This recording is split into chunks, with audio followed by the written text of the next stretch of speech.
Bonjour mesdames et messieurs, chers téléspectateurs, chers abonnés, vous avez l'habitude de nous suivre via KBS Congo TV, votre chaîne. C'est moi, votre humble serviteur Jos Kanza, qui vous présente cette émission Savoir particulier. Savoir particulier d'aujourd'hui, je reçois Monsieur Tamba, promoteur de l'école, acteur social. Bonjour Monsieur Tamba. Bonjour Monsieur les journalistes. Je suis très ravi, c'était pas facile de vous recevoir, vraiment. Là, au fait, oui, bon, on est là parce que nous sommes dans la société et nous sommes appelés à pouvoir la servir. Oui, oui. Vous êtes promoteur de l'école qui porte votre nom. Oui. Voilà, l'école est dans quel côté? Oui, l'école est implantée dans la commune de Selemba, ou plus précisément dans le quartier Kitokimos. Dans la ville-province de Kinshasa, effectivement. Voilà. Ouais. C'est une école conventionnée, école privée tout court ou comment? Non, non, c'est une école privée. Mis par la volonté de pouvoir servir et égard à ce que nous pouvons disposer pour pouvoir partager.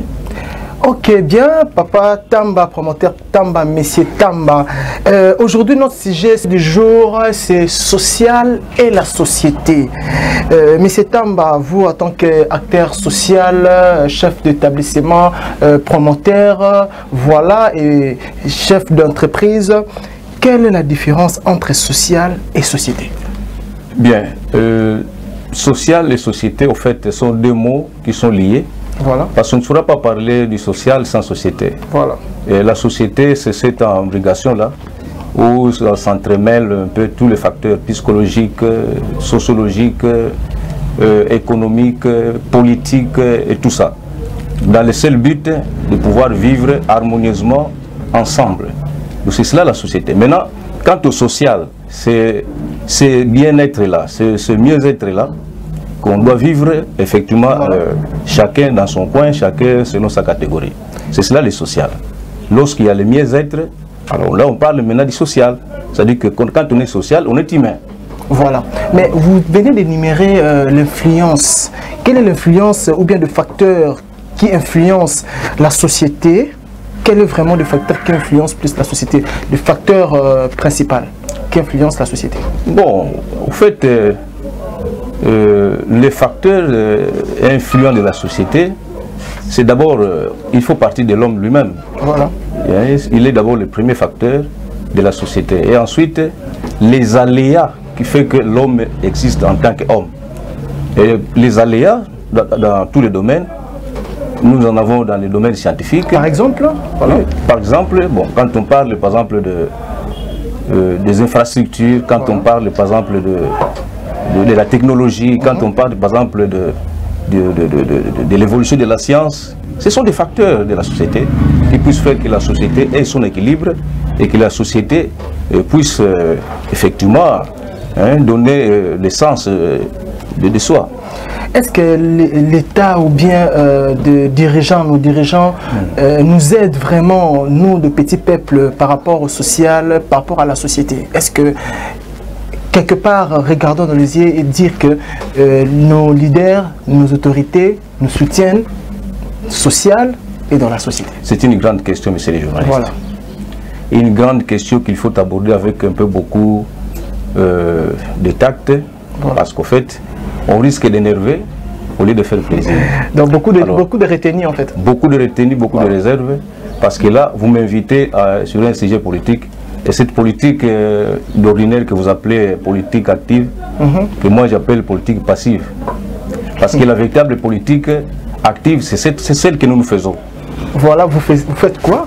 Oui, ce que nous faisons, au fait, je vais partir d'un petit exemple. Voilà.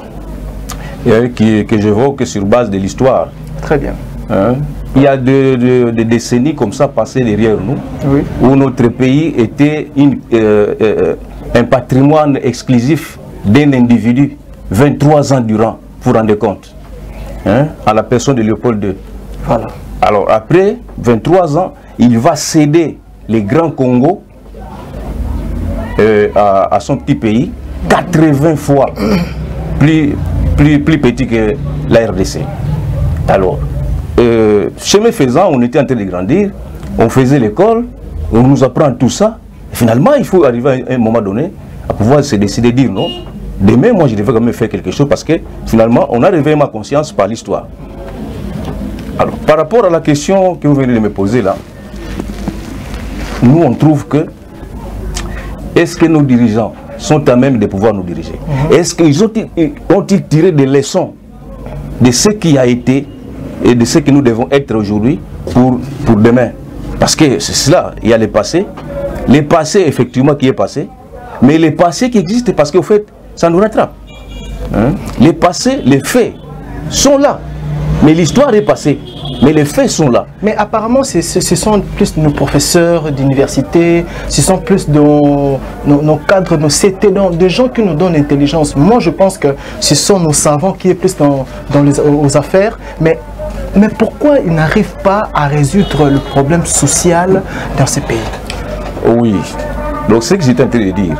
S'il y a des économistes, il y a tous ces mondes-là, mais ils ne savent pas comment faire, comment, je ne sais pas. Ils n'arrivent pas à résoudre le problème social, c'est peut-être trop dur, c'est peut-être être trop excessif. Voilà. Mais moi, je vais partir toujours de ce constat-là. Le blanc n'est pas avec nous. Ce n'est pas les blancs qui viennent nous dire ici qu'écoutez, il ne faut pas cultiver votre terre. Ce n'est pas les blancs qui viennent ici. Mais les blancs sont avec nous. Les blancs sont avec nous. Pourquoi? Je vais vous dire. Les blancs ne dirigent pas. Oui, je vais vous dire une chose. Oui, papa, vas-y.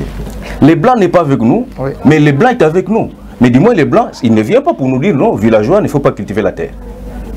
Mais au fait, à travers nos dirigeants, ce sont ces blancs-là qui empêchent à nos cultivateurs de ne pas cultiver. Au fait, ils cultivent, mais ils ne savent pas vendre leur production. Au fait, ils cultivent, lorsque la production n'est pas évacuée vers les centres de consommation, eh bien, ils se découragent. À ce moment-là, on ne pourra plus parler de la production. Voilà. Alors, qui décourage? S'il vous plaît, monsieur le journaliste. Oui, continuez, papa. Je voudrais évoluer dans ce sens. Ça me donne envie de vous poser encore des sous-questions parce qu'il y a beaucoup de choses que vous venez d'évoquer là, ça demande des sous-questions. Mais continuons-moi. Alors, du moins, je vais maintenant vous tirer encore un exemple. Voilà, nous avons des types de gens qui vont étudier en Europe. Oui. Il y a des types qui vont étudier en Europe. Je prends l'exemple d'un Belge et d'un Congolais qui sont dans la même promotion. Ils apprennent la même science, les mêmes techniques, les mêmes méthodes qu'on leur apprenne. Mais à la fin de leurs études, à la fin de leur cursus, le Belge qui reste dans son pays, il applique tout ce qu'il a appris, il y a des résultats probants. Et les Congolais qui quittent Belgique, qui regardent son pays, eh bien, qui applique ce qu'il a appris là-bas, eh bien, le résultat, c'est l'échec. Alors pourquoi cela? Pourquoi cela? Est-ce que l'économie congolaise est-elle tributaire des Européens ou elle est tributaire de nous-mêmes? Voilà la grande question. Est-ce que la faute, ou bien des fautes, justement, c'est nos dirigeants ou bien c'est qui en fait? Ah, voilà. Lorsqu'on se retrouve dans une moule. Voilà. Ou bien on peut dire que nous sommes faibles. Lorsqu'on se retrouve dans une moule qu'on n'a pas fabriquée en soi, eh bien, on fait la volonté de celui qui a fabriqué la moule. Le résultat qu'on aura ne sera pas nôtre, mais le résultat qu'on aura, c'est du fabricant. Est-ce que ce n'est pas dans tout ce que nous avons comme bénédiction dans ce pays que nous ne pourrons pas nous bénéficier de cela?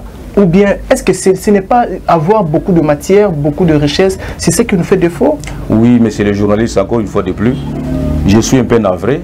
Oui. Quant à pareille observation, bon, je veux encore, peut-être les questions sont vôtres. Voilà. Hein? Les réponses sont miennes. Voilà. Mais je voudrais quand même être poli pour dire ceci. Voilà. Que je ne sais pas qui de celui à qui appartient la poule qui pond les œufs. Et à qui appartient la bénédiction par rapport à celui qui en mange. Si le propriétaire de la poule qui n'en mange pas, mais qui produit pour l'autre qui est béni, c'est l'autre. C'est l'autre.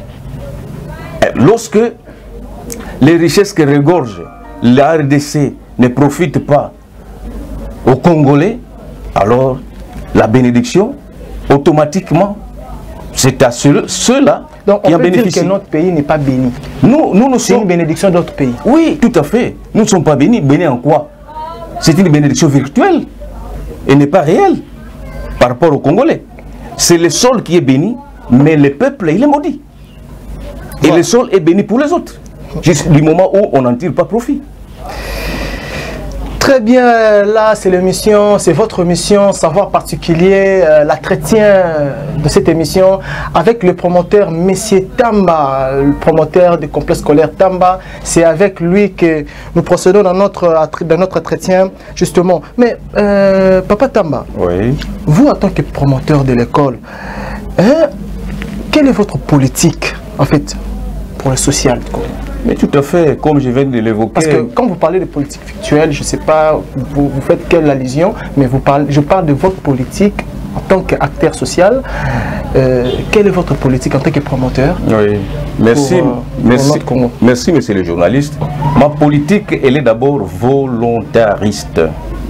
Elle est d'abord volontariste de plus. Donc, si on peut être clair, donc vous faites l'apostolat. Oui, volontariste et vocationnel. Voilà.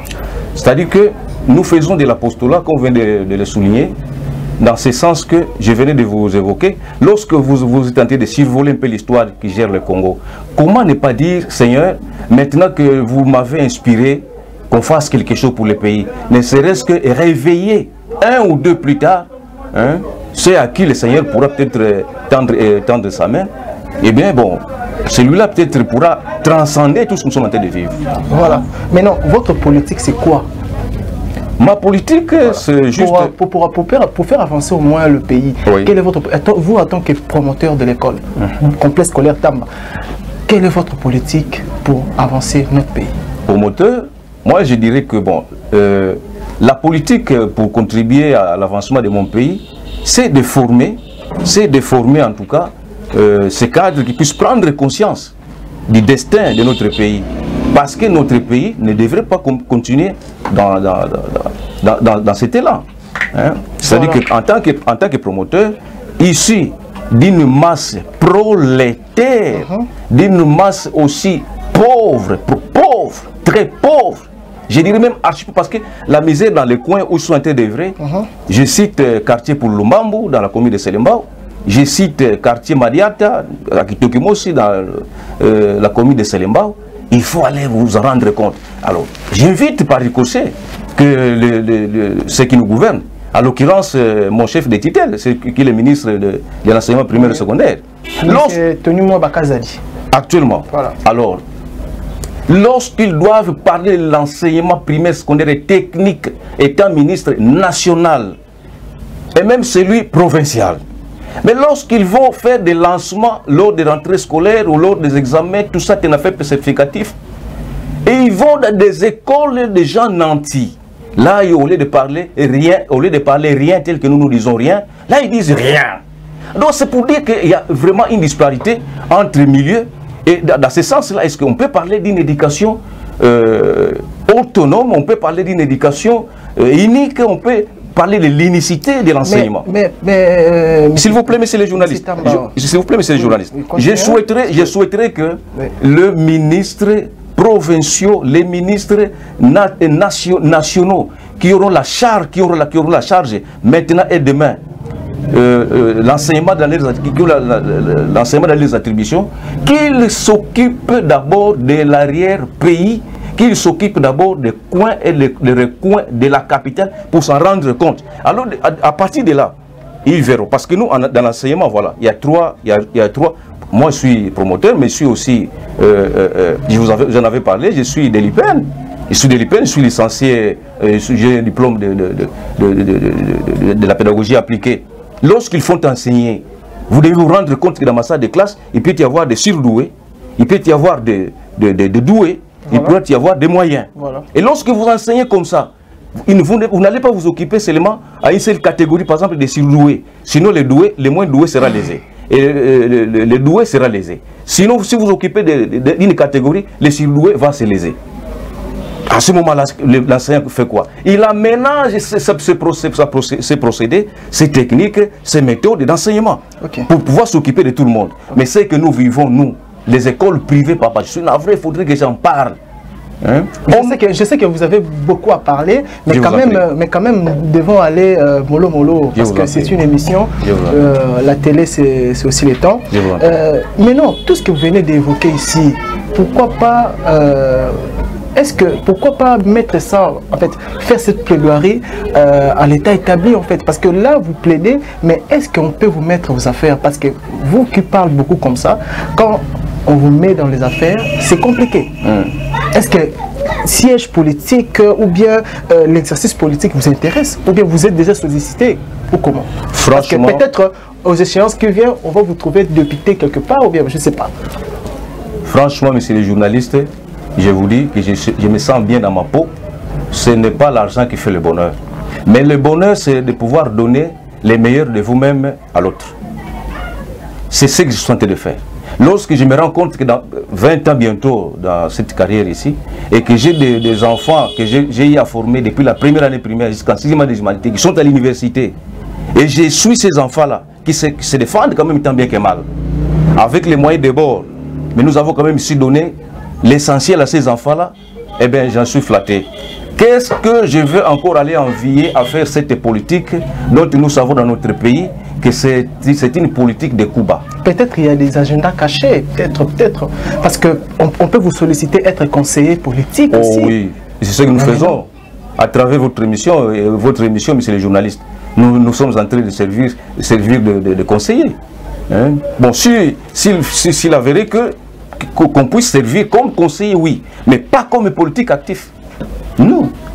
Pas comme politique actif, entre guillemets, mécanique. Parce que aujourd'hui, vous êtes conseiller à la présidence de la République. Est-ce que vous ne trouvez pas que c'est toujours politique? Parce qu'il y a des choses qui seront un peu... On peut vous fermer la bouche avec un paquet de... Ou bien enveloppe kaki, ne dit pas ça, tout ça, et avoir de retenue, tout ça. Là, maintenant, vous allez désorienter ce que vous venez de dire, en fait, ça risque pas de vous contredire ce que vous parlez. Vous avez raison, monsieur les journalistes. Vous venez d'énumérer ici que l'argent ne fait pas le bonheur, mais ça, l'argent ne peut pas vivre.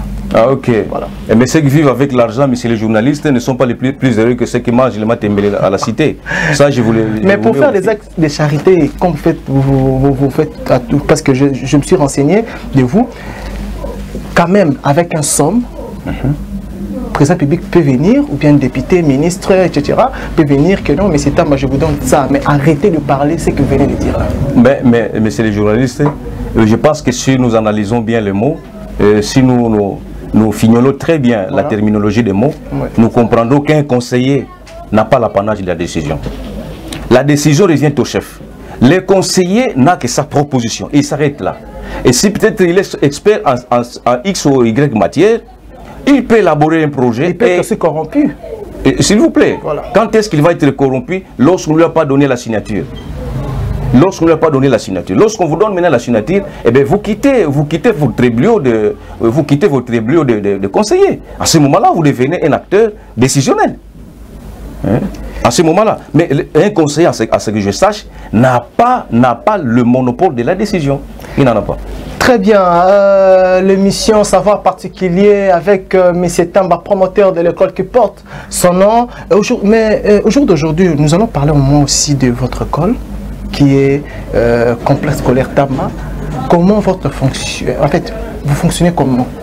Il y a combien? Il y a l'humanité, secondaire humanité, ou bien il y a seulement vos unités seulement au primaire et tout? Comment votre école fonctionne? Merci, monsieur le journaliste. Voilà. Au fait, avec les moyens de bord, on essaie de se débrouiller. Il y a la petite maternelle qui est là. Il y a le cycle complet de l'école primaire.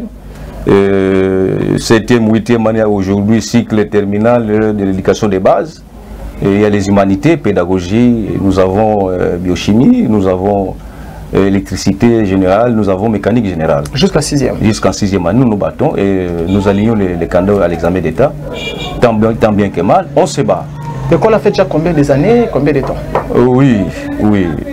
Depuis l'école maternelle jusqu'à l'école secondaire, aujourd'hui, bientôt, d'ici le 10 septembre, nous allons totaliser 20 ans. 20 ans d'existence du complexe scolaire Tamba. Oui. Vous avez fait beaucoup. Félicitations. Merci beaucoup. Mais en tout cas, je ne sais pas quoi dire, mais au moins, vous avez un coût exorbitant pour des élèves. Ou bien le frais exécrable. Exécrable, je dirais même lamentable et même pitoyable. Je peux dire que c'est gratuit. Bon, nous faisons de l'apostolat. Nous faisons de l'apostolat. C'est comme ça que j'inviterai même, j'avais lancé ce cri de détresse, que les ministres viennent nous visiter, qui descendent là où nous sommes, il n'y a pas accessibilité, sauf à pied, même pas les vélos, parce qu'il y en a deux. Il y a un complexe de Tamba que j'avais cédé à l'État, et la première école qui a formé vraiment l'élite congolaise. Là-bas, pour le moment où je vous dis, mon frère, vous ne pouvez y accéder qu'à pied, même pas à vélo, même pas à moto. Il n'y a pas l'eau courante, il n'y a pas l'électricité. Voilà. Alors, allez vous en rendre compte. Et cette école-là, jusqu'à ce jour, il ne paye que 18 000 francs congolais le trimestre. Wow. Et ici, à Kitokimosi, à peine on caracole à 25 $ le trimestre. 25 $, c'est qu'il vaut. Vous imaginez, avec 25 $, votre enfant peut étudier au complexe scolaire Tamba, qui est situé non loin de commune permanence, Selemba, ou en tout cas, c'est une école. Moi-même, j'ai papé le doigt et j'ai vu que l'école existe bel et bien. Il y a aussi des professeurs de qualité. Il y a aussi par rapport aux logistiques de qualité. Et moi, j'aimerais que vous envoyiez vos enfants au complexe scolaire Tamba. Papa, pour chuter, parce qu'on me signale déjà l'émission bientôt va prendre fin, si vous avez un mot à dire, vous dédicace, et voilà, pour aujourd'hui. Ok, merci beaucoup. Mes remerciements d'abord à vous, messieurs les journalistes. Merci papa, c'est moi qui vous remercie. Je vous en prie, pour m'avoir permis d'être dans votre beau petit cadre. Tous mes remerciements vont droit à mes collaborateurs, à mes tout proches collaborateurs, en tout cas qui endurent nuit et jour, mais qui ne lâchent pas prise. Je cite notre préfet Makiese Gwanzambi, notre CP Mayele Malandu, notre directrice qui n'est pas avec moi, Madame Gisèle Mango. Ils ont des noms qui ressemblent, parce que Makiese c'est la joie et puis Mayele c'est vraiment l'intelligence. Voilà, oui. L'intelligence. Et à ma très chère épouse qui est malade, qui devait m'accompagner, qui m'aide aussi vraiment. Mamie. Oui, maman Mamie. Voilà. Qui se bat nuit et jour. En tout cas, bon, tous mes compliments au secteur de l'enseignement qui nous gère, mais qu'il écoute ce secteur, qu'il écoute notre cri de détresse. Nous sommes des enseignants vraiment, c'est-à-dire que nous sommes dans les coins des opprimés, nous sommes dans les coins vraiment des nécessiteux. Prochainement qu'ils viennent faire le lancement des activités là où se trouve cette population tellement misérable. Je vous remercie. Bien, c'est dans ces mondes misérables que nous mettons fin dans cette émission. J'étais heureux de savoir que vous étiez très nombreux dans vos canapés, partout, pour suivre cette émission, savoir particulier. Voilà, quant à moi, je remercie monsieur Kelimboma qui était derrière la caméra, régie finale, Gérard Luceva, Caleb et Sohan Kanza, Sarah Kanza et tout le monde. Bana Film, l'agence dramatique. Pour moi, je vous remercie et bye.